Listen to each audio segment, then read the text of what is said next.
Mr. Roth, have you communicated with government officials ever on a platform called Jira? Yes or no? Real quick answer. We're on the clock. Not yes to or the no? best of my recollection. Not no. to your recollection? Great. If you did, in the event, communicate, who would have had access to this platform? That's the nature of my confusion. Okay. Jira Did you ever speak to government officials on Jira regarding taking down social media posts?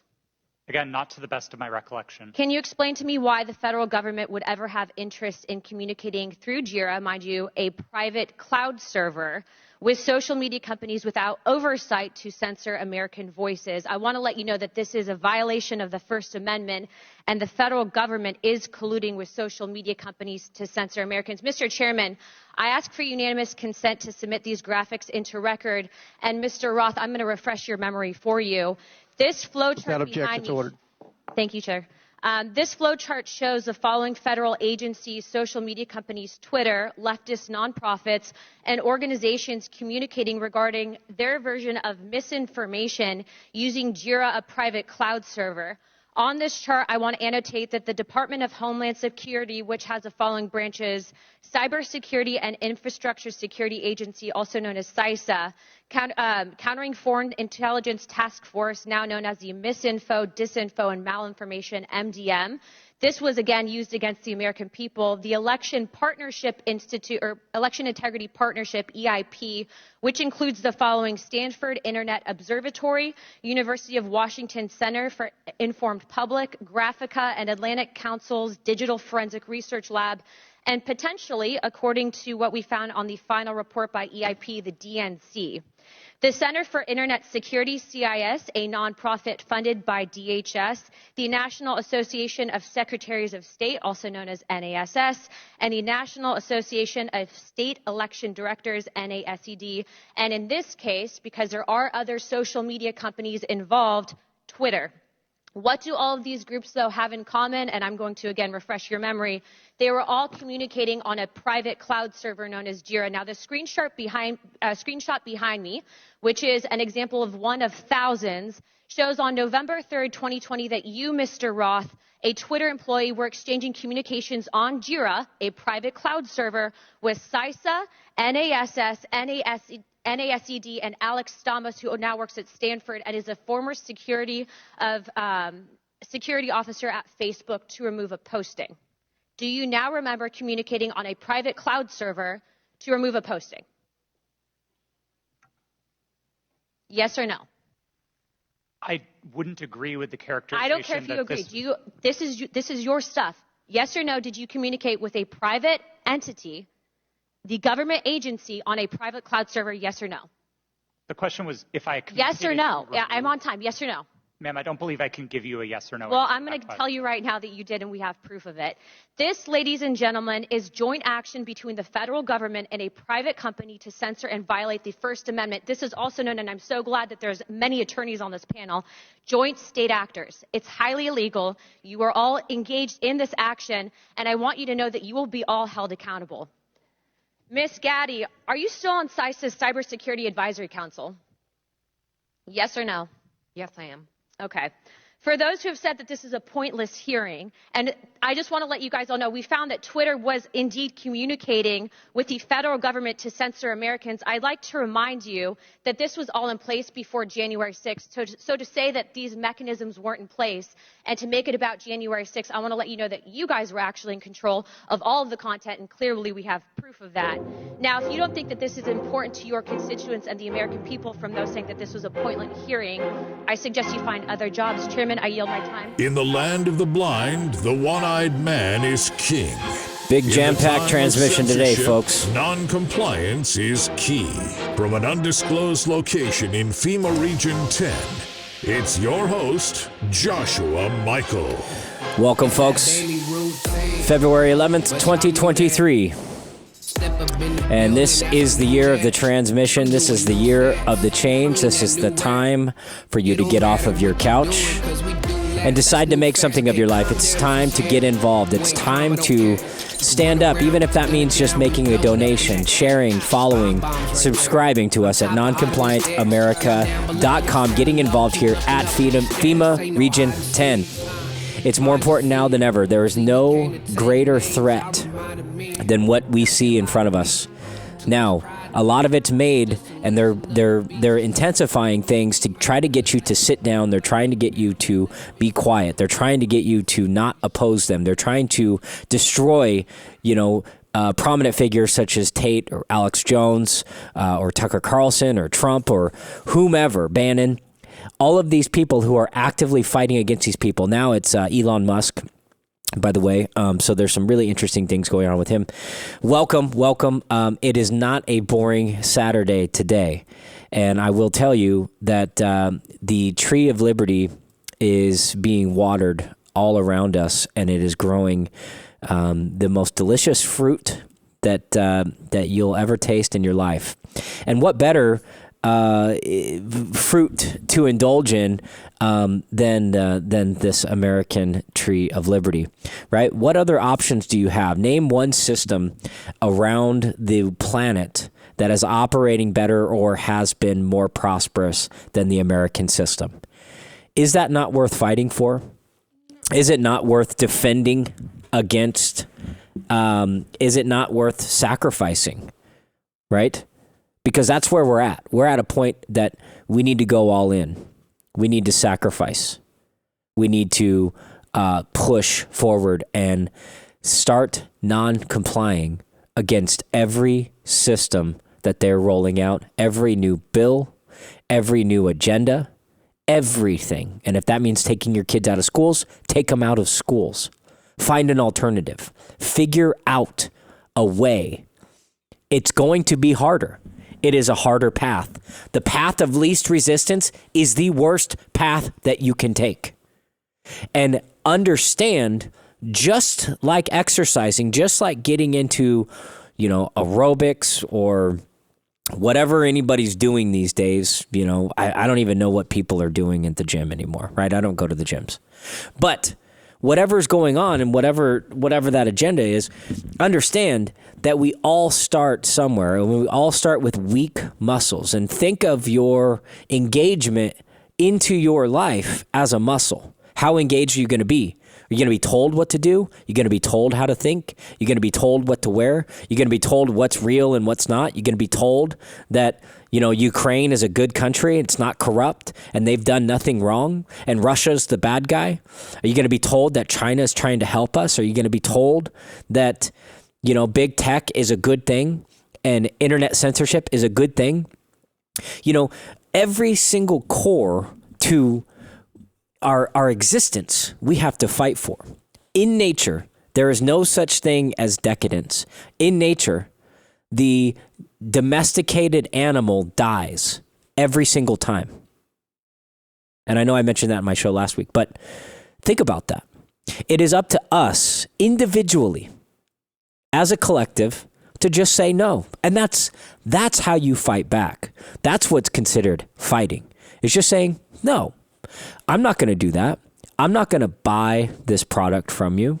I'm not going to buy this BS. I'm not going to tune into your station anymore. I'm not even going to watch TV anymore. I might go seek out some news. In fact, better yet, how about we go make some news and engage in that way, right? So the wheels are falling off in regards to the big tech stuff. There's a lot of end fighting going on within the deep state and with the global organizations on who's going to be on top, right? Is it going to be Elon Musk and the SpaceX, Space Force infrastructure that's combating against NASA, which is, researched to be the deep state, believe it or not? It's all the NASA dark money operations, the black ops, stuff kind of embedded with that. That's what we're fighting against, this sophisticated intelligence agency of hundreds of thousands of people and contractors and outside entities and non-government organizations collaborating with, dark money organizations and everything else. And so I started my podcast today with the most breaking angle and the most clear and concise understanding of how these people have actively been engaging in censoring the American people, how they subverted information on these social media platforms. Now, it goes back to my argument that the solution, yes, as great as transparency is and everything else, there's still one problem. If you're sitting on your phone looking for information and constantly engaged in your phone, you're missing out on life. I can't stress that enough. The best thing that you can do is disconnect. And I know that's really hard for a lot of you. We all like our screen time. It is a part of us now, right? It's a part of our society. Everybody longs for it. And there's always that ongoing joke. You can see those videos, libs of TikTok and stuff like that, of some 15-year-old girl that loses her phone. It's no different than, it's almost like she's lost her firstborn child. And it's just utter chaos and panic and hysteria. It's because they've become a piece of us. And now I can't argue that the way is to go back to the Amish. I love technology when it's used as a tool. But at the same time, it also does make us weak. It makes us decadent. It makes us impressionable. Because it's such a core thing. Think about it. Television, programming. I mean, we don't have to beat a dead horse here and talk about this. We don't have to beat it up and down, but I'm just saying it's definitely worth thinking about, and it's definitely worth some self-reflection. Because here's the thing. Here's the reality, right? Is we can talk, and I think what Congress is doing and what the House is doing and exposing this is extremely important. I think it's ginormous, and I'm going to play some more clips on the next segment of some key points and just some giant bombshells that are exposing these criminals that have been operating in these social media networks. But ultimately, do you know what the problem is? Is us. If we stopped using these social media networks, if we stopped using Twitter or Facebook or Instagram or whatever, these guys would have no influence and they would have no power. If we started going to community meetings again and singing Kumbaya and talking about our local issues, who cares what's going on in Ukraine? Who cares what's going on in Washington, D.C.? They're irrelevant to us. They don't impact our life unless we give them the power to do so. But they would never be able to take us over if we can take over our local systems. And I'm talking about getting your kids involved and getting everybody involved. And if we all just, who cares if you don't agree? That's okay too. Just get around and talk about stuff. Talk about real issues. That is how we change. That is how we fight back. That is how we do things. The more we embed ourselves into these systems, and as clean and transparent and as great as we want it to be, such as Twitter, as great as we want it to be, ultimately, it is the devil's playground because it's technology. And technology, what is that doing? That's taking you away from God's natural ecosystem that he's already built for us. Satan and the devil need technology to woo you and sway your consciousness into a certain realm. It wants to resonate a frequency. No matter how good technology is, it is still taking you away from your core, right? And it might not be as exciting out there in the natural world, but guess what? It's a hell of a lot more fulfilling. And some of this noise that's going on that's causing people not to be able to sleep and causing all this anxiety and all of that stuff, all of that can be controlled. All you have to do is turn your phone off and walk away and go on a walk and plant a garden. Everything else. So just some interesting things I'm trying to point out. I know it's the obvious, but it's also the hard talk that most of you now are ready to hear. And now it's time to take that next step into our futures. You listen to Joshua Michael. We'll be right back.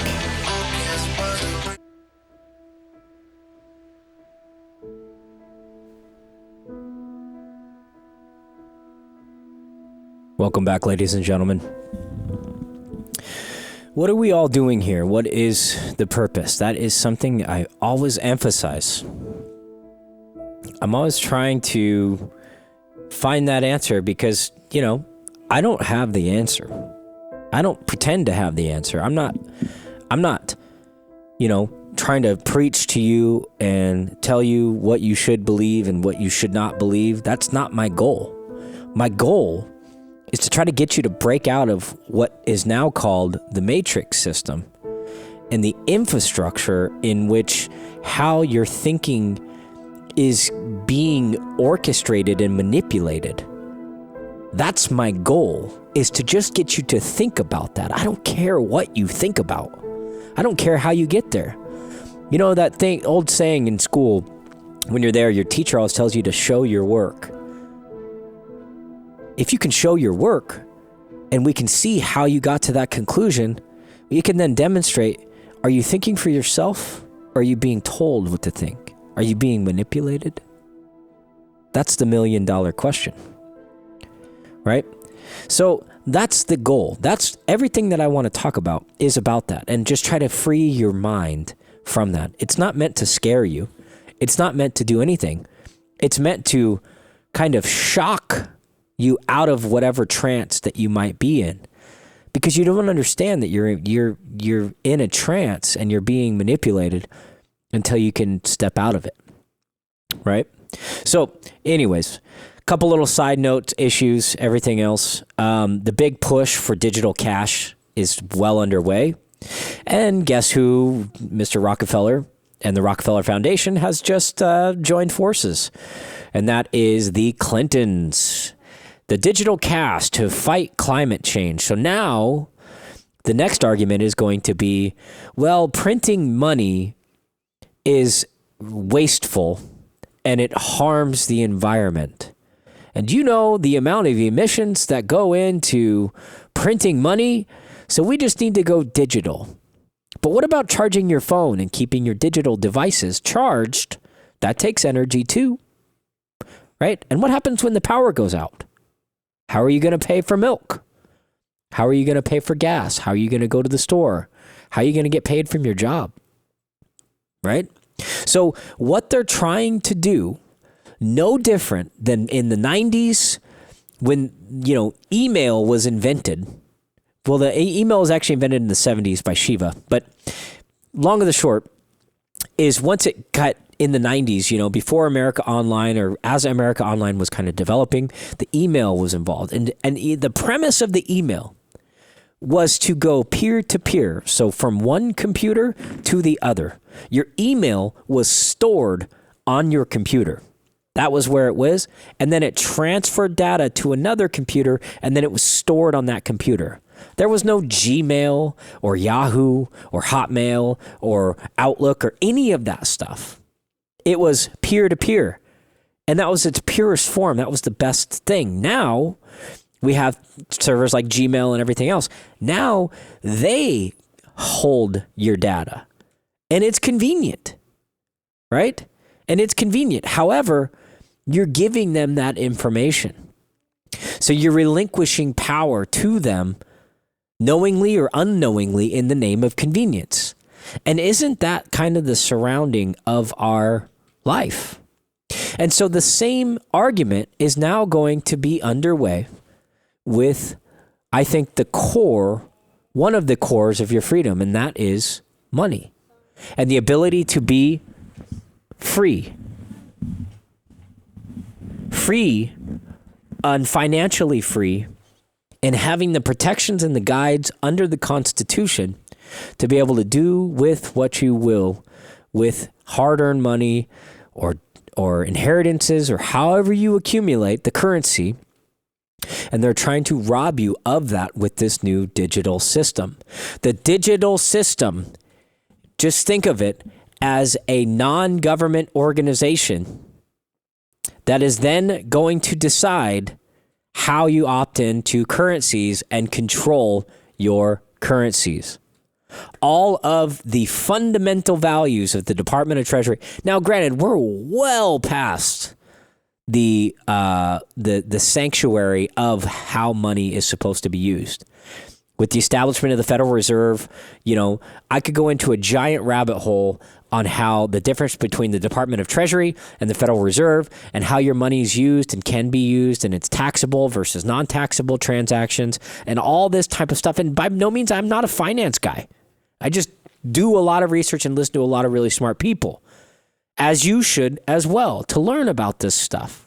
Because the people and the controllers, the quote on elites, understand a lot of these premises, and they put most of these things in play. So the better question is, why would somebody worth $100 million or $150 million, however many the Clintons have, Rockefeller, probably upwards of $1 trillion, why would somebody want to move to a digital currency that has no value to them? There's no benefactor, right, to just change the way currencies are done, unless there was an incentive, a way for them to further capture and enslave you.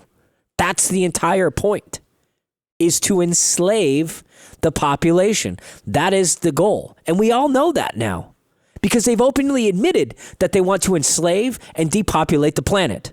They are openly admitting it to you. And are you going to resist, or are you going to say, okay, yeah, that sounds good. Yeah, I would love to have a CBDC. This is so convenient. But then all of a sudden, after you do that, after everybody opts into the system, just like they opted into the mask, which is why COVID was a beta test, they said, oh, that was easy. We got all these idiots, excuse my language, we got all these fools to believe in a scientific thing that was just blatantly false, such as wearing a mask helps prevent the spread, or 6 feet helps prevent the spread.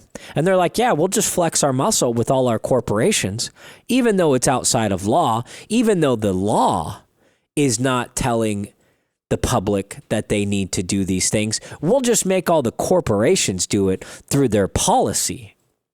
And so that's why it was a beta test. So what's the next move? In the name of green energy, in the name of saving the planet, they are now going to have these corporations one day, and it's going to be very soon, folks, very soon. This is why getting precious metals is so extremely important, because that'll be a way you can defend yourself. However, one day the corporations are going to say, hey, we are now taking these new CBDCs, but they know it's so dangerous, so they're hesitant on rolling it out. What kind of catastrophe are they going to have to do it? We'll be right back.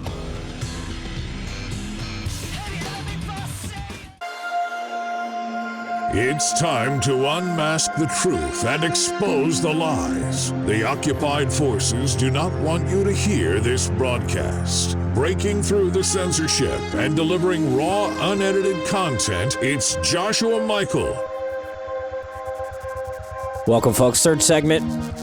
Going to try to get into some local news, some great victories, some good positivity that are much needed, right?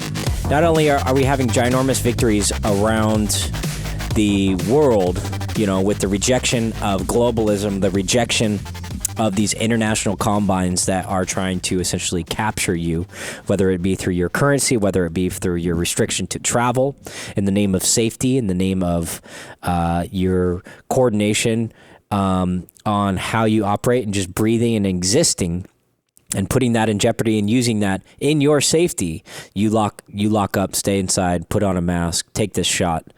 All this, we know this. And now we know 100% it was a beta test. It wasn't about the virus. It wasn't about the safety. It never is. It's never, if you're watching a main feed and you're seeing a consistency along the entire feed of information, rest assured that it is not about that, right? It's never about that. So you always have to look in between the lines. You can't just take anything at face value. If you're somebody that's still taking things at face value, I encourage you to just dive in, watch DiedSuddenly.info. That's a great one. There's a million one. Terms and Conditions May Apply, which is an old documentary that you can find. Phenomenal documentary. It talks about the collaboration with, telecom industries, the NSA, and the infrastructure that's been put in Utah and other parts of the world, literally parallel constructing all of your data and harnessing all of your metadata. Well, what's happening in Congress is a peek into that window, things that Snowden talked about, things that was collaborating with the government on how they're superseding beyond your rights without your knowing. And this is the dangers. This is the dangers. This is the devil's playground, right? And I could talk about this forever, right? But you guys get the premise.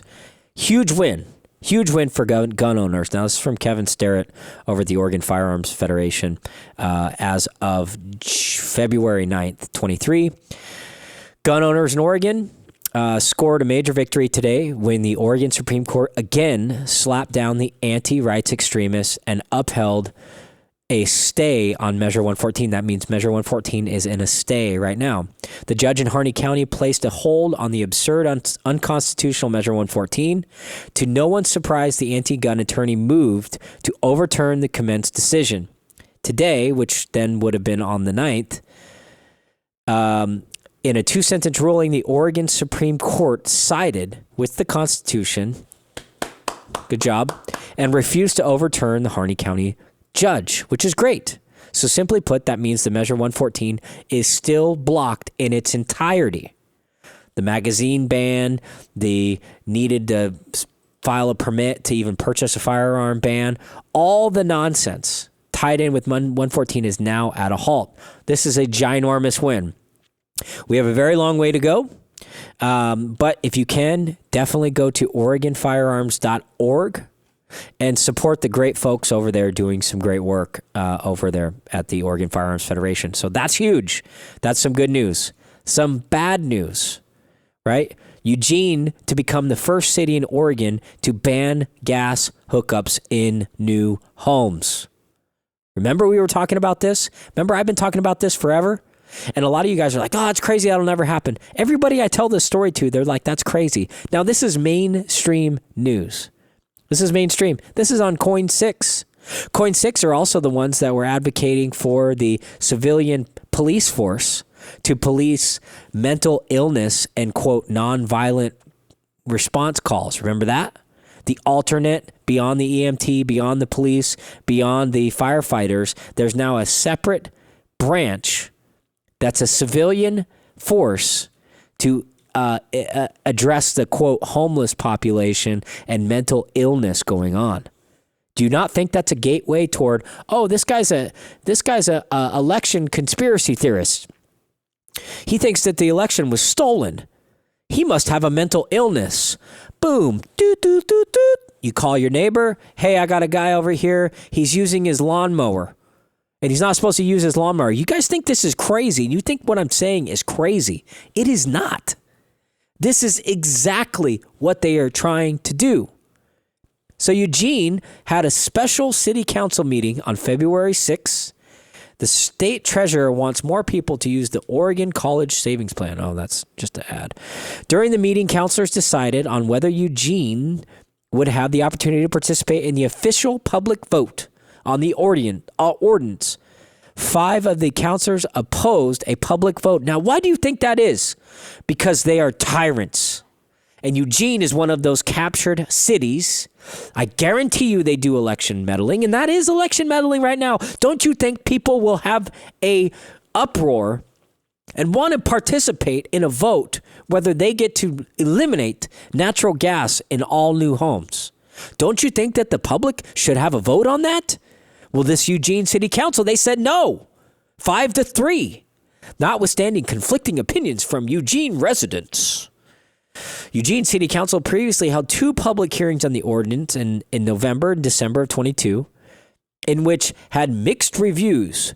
Okay, mixed reviews. What kind of idiot would go on and say, yeah, I want to have less opportunity, less competition, and a valuable resource to heat my home and cook my food, and a cheap commodity that we are our infrastructure can support it. We're not hurting anything. And it's much more efficient. More importantly, the ice storm. This is the best one. The ice storm. Some people, that was their only source of heat because they had no electricity. So you can't tell me to transport thousands and thousands of kilowatts over these wires, which they have voltage drop. So for every foot that energy travels, it loses its capacity. So they say you start with 100, say at the Detroit Dam, you start with 100 kilowatts. Well, by the time it gets to Salem, I don't know the calculation, there's definitely some voltage drop there. So you're maybe going to only get 50 that you're able to distribute to homes. So what about that? What about that wasted energy? What about that? So there's holes in everything. You're never going to have a perfect solution for energy. But way more powerful, way more efficient, way more effective is natural gas. So they said 70% of Eugene residents opposed the policy, while 53% strongly opposed it. Of course, who would go for this? This is garbage. This is why it's so important to get involved. Go to these meetings. Go to the city councils. Go to these things. In fact, run for city council. Even if you have no political background and no money. I guarantee you, if you're walking with God, God will provide with what you need. And just your voice and your engagement will scare the living hell out of these tyrants. Just your presence, if you walk with God, will scare these people. They cannot handle to be in the same room with somebody who is a godly man, who's God-fearing and loves his family and loves his life and is content and not swayed by this nonsense. So it says only 23% of voters, this is back in 2 hearings that they had, 23% were in support of the ban. Let me tell you a little story, and let's kind of loop it all back around with Twitter and the corruption and the embeds going on with that, as well as the embeds and the FBI informants that were tied in with January 6th, the FBI informants that were tied in with the Oklahoma City bombing, the FBI informants that were tied in with 9/11. Shall we go on? So these 23% that were supposedly there in favor of this gas ban, guess what they probably are? They're probably extremely stupid, which is possible because the amount of chemical castrations going on in the Eugene water supply and the food supply and everything else, there's definitely probably, I would say, half of that 23%, maybe. Or they're paid, or they are some sort of FBI informant. Because no common sense, normal human would ever oppose anything such as this, unless they're a mental patient or they're getting paid. So understand this, and this is the most important thing in this segment, is that a lot of the opposition that you see is all tied in with these NGOs, non-government organizations, colluding with government funding to create a false sense of opposition, such as the opposition that you see with Measure 114. Not the opposition against it, but I'm talking about the opposition of the Second Amendment, the opposition of the Constitution, and the people that are in favor of 114 that you see. I guarantee it. And this is why they don't want this type of stuff coming out. This is why they don't want to admit that they colluded with the DOD on the manufacturing of the virus, or the collusion with the DHS on the Twitter files. This is why they don't want that to come out. This is why they don't want you to question things. This is why they don't want you to think. Is because once you start thinking, then you start looking at things as simple as this Eugene City Council meeting, and that 23% of voters who are in support of the gas ban, which is completely against living. I mean, it's almost suicidal to not want good, clean energy, which natural gas is that maybe there's something nefarious going on. Maybe there's some bad actors associated with that 23%. Now, listen, 23% should not dictate the vote, but The city council doesn't even want to take it to the public. They don't want the vote to even be had.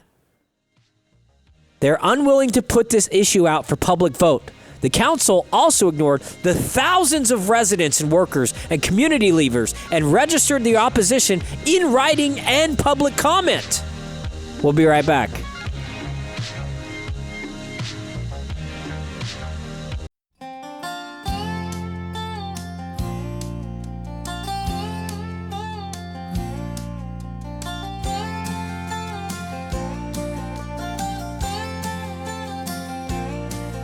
I've heard those city singers singing about how they can love. Welcome back, folks. You know, sometimes we just got to sit back and reminisce on the great things and great times and great opportunities that we have, and how honored am I to be here today to be able to talk to you and have this wonderful platform here on KSLM 104.3 FM, 1220 AM, to be able to just give this message and spread some love to the world. And I am so honored to be here today, and I just want to thank you guys very much for supporting the station, supporting me, and just supporting liberty, and understanding that we are all Americans, and we are in the biggest fight of our lives. We're in the biggest fight of the decade. Right? World War II, yes, that was a giant thing. But we're, in our generation right now, are in the biggest fight. And the fight is for the future. The fight is for the integrity of the world, the integrity of the future, of our world, of our kids' worlds, of our future generations, and everything tied in with it. It's very important that you understand that is all being under attack. Just a couple little points that kind of recognize that. One of them being is that the massive amount of divorces that have endured in the past 2 years is just exponential. I mean, I'm talking people 15 years, 16 years, friends that are 18, 19 years, 20 years, 25 years of marriage is coming to an end. That's because things are changing drastically. And the grounding of our lives and the grounding of our soul is under attack. And it's my job to you to try to paint a window and allow you to see within that window of yourself and have some self-reflection. It is not my goal to persuade you any way or another. I could go on and on. Some people would call me right-wing. Some people would just call me, a centrist or an extremist or, whatever it may be. I'm very complex, but I'm also very simple. And the complexities are the complexities of the world and understanding of the world and the world around us. A lot of you deep down in your soul know that some of the things that I'm saying is true. And it might be scary to recognize it. It might be scary to acknowledge it, right? You might feel alone, which most of you do. Or you might feel scared that they're listening, right? And they might be. In fact, they probably are. But just know they've been listening for a very long time. And I'll tell you, if you start actively verbalizing how you feel, just like these guys did for the city council down in Eugene, you start doing that and getting involved. It is the most liberating thing in the world. And from there, then you can grow into taking control of your life and understanding all of the other little intricacies and complexities that these demonic, tyrannical globalists are trying to rob you of your future. Their goal is to exterminate your existence. They want to do that. But they can't just start blowing stuff up around the world and justifying it and selling it to the world. History tells us that we will revolt.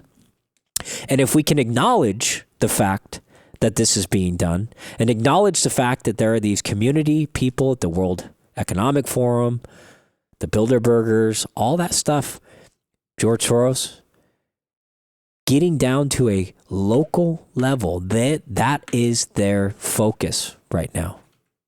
Their focus is to steal elections at a county level, at a municipal level, and embed predators such as these Eugene City Council members, 5 of them anyway, Embed them into your city to where then they rob and pillage and plunder of all of your resources.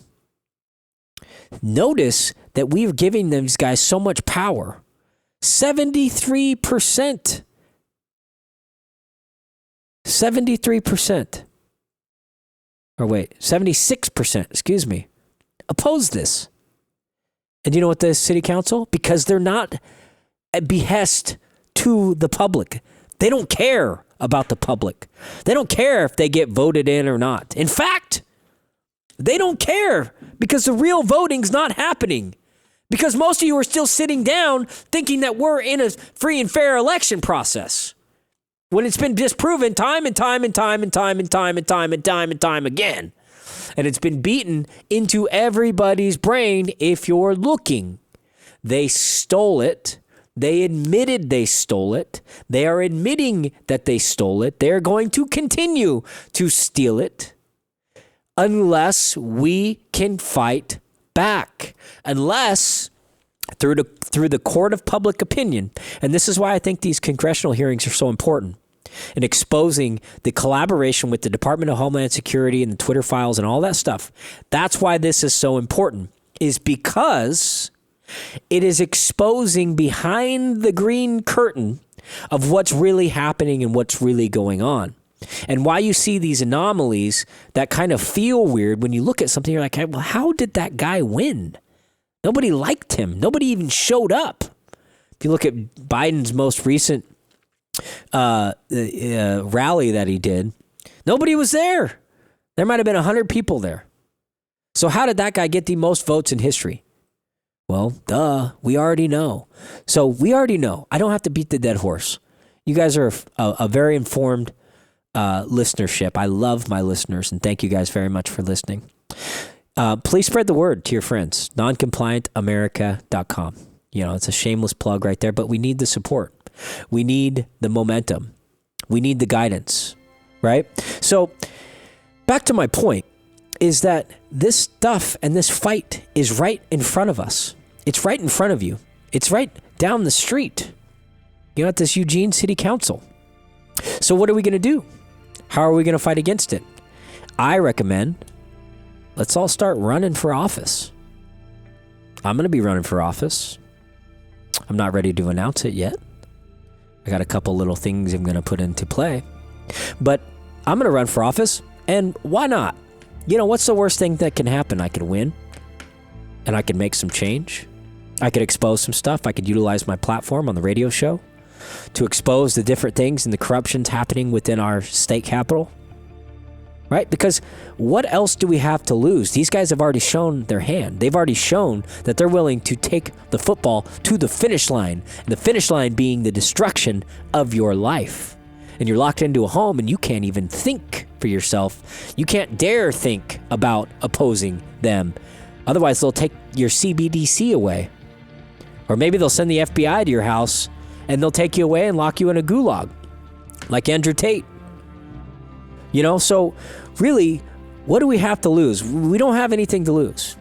Let me read you some fun comments here on this article. Normally, they delete the comments because people don't go along with this crap. They're not in favor of banning natural gas. There's just the free radicals that, you know, they're mental patients. They belong in a mental institution. They need help. But listen to some of these comments. They are fun as we go out. So this guy named Bamboo, he's like, absolutely ridiculous. Government forcing you to accept what they choose and not give people a choice? That's wrong. Boom, that's got 23 votes. This guy says, have you been to Eugene lately? Steaming pile of poo. And that's just City Hall. So they got homeless population just exploding around the city. It's only the beginning. This is what happens when liberals are in the majority. That's not true. So listen, Old Truffle, this guy's named Old Truffle, he made the comment. Listen, that is a psychological warfare tactic to get you to believe that we are outnumbered. We are the majority. We are great Americans and are the majority. And you need to understand that is a warfare tactic to get you to sit down, to think that we're captured, We're compromised. The best thing that we can do is just go hide in our homes and do nothing. Well, I'm not going to do nothing. What about you? Thanks again for listening. Joshua Michael, Noncompliant America. Have a great week.